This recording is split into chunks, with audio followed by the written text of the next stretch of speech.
A new art installation in Harrisburg is drawing attention to the treatment of immigrants seeking asylum in the United States. We have Michelle Angela Ortiz here with us today, and she's going to talk to us about the different things that are going on. So Angela, first question, tell us about the timing of this work in Harrisburg, and how does this issue connect with the Pennsylvania's governor's race, which will be tomorrow, November 6th, which is Election Day. Well, first, thanks for inviting me. The Familias Separadas project was created in 2013 to really bring awareness and amplify the existing voices of families that have been affected by detention and deportation, specifically in the state of Pennsylvania. We live in a state where we have a family prison called the Berks County Residential Center, which detains children as young as 9 weeks old, and currently still has about 30 families still detained in this detention center.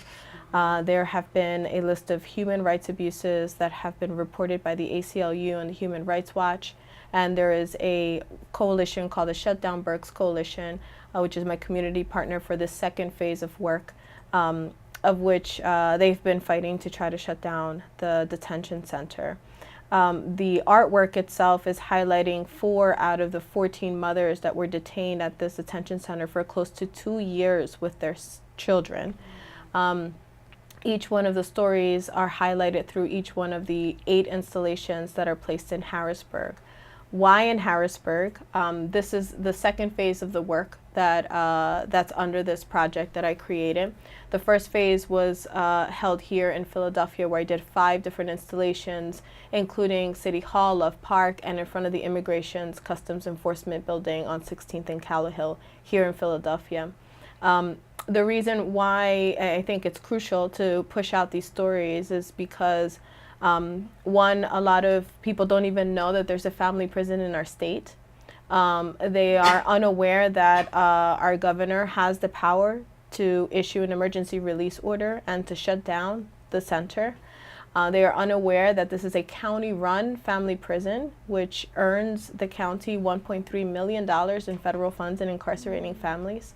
So these are all facts that I feel that is really necessary, that I've learned through the coalition, but then I also feel that it's necessary, most importantly, to use the artwork and the videos that support the artwork to push out and put at the forefront the mothers, direct stories coming from the mothers about their experiences, the human rights abuses that have happened in this prison, and also to advocate for themselves and for the families that are inside to end family detention in our state. Wow.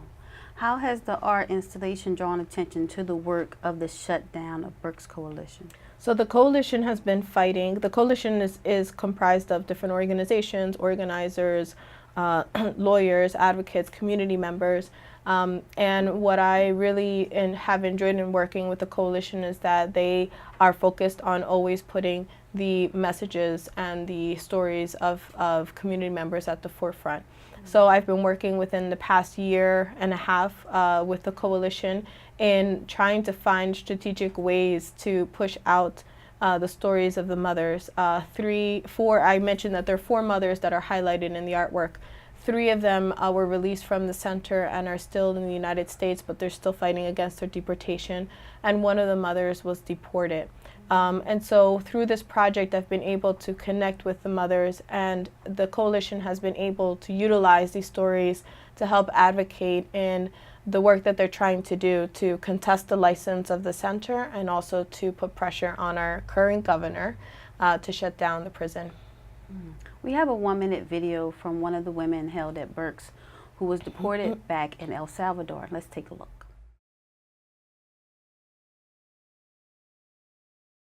Son muchas cosas que pasaron en 21 meses. Mi hijo tuvo 2 intentos de suicidio y para su cumpleaños él me dijo que él se iba a tirar de la ventana y yo le dije, pero te vas a quebrar todo. No me importa, me decía. Me pego yo solito y me salgo corriendo, pero me voy a ir de aquí, me decía. Y al gobernador, póngase en mis zapatos y dígame, ¿qué le contestaría a su hijo si su hijo le dice, mamá, ¿por qué no podemos ir por un helado? Mamá, ¿por qué no podemos ir por ropa? Mamá, ¿por qué no puedo salir? Mamá, ¿por qué no puedo ir a un parque? Mamá, ¿por qué no puedo ser libre? Quisiera que él se pusiera en los zapatos de nosotros y que que tomara 2 minutos de su tiempo y que tratara de analizar el daño y el trauma que les está haciendo a los niños.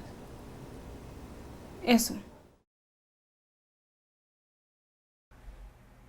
All right, so how can we get more information? And more information about the project can be found on my website, which is michelleangela.com, and more information on how to get involved with lobby visits, making calls to the governor, the vigils at the Berks Detention Center. You can contact the Shut Down Berks Coalition. All right, thank you so much for your time and your Thank information. you. Thank you. So tomorrow, November 6th, is Election Day. Don't forget to get out and vote. The polls open at 7 a.m. That's all that we have for this episode on PhillyCAM Voices. Thank you and have a good time.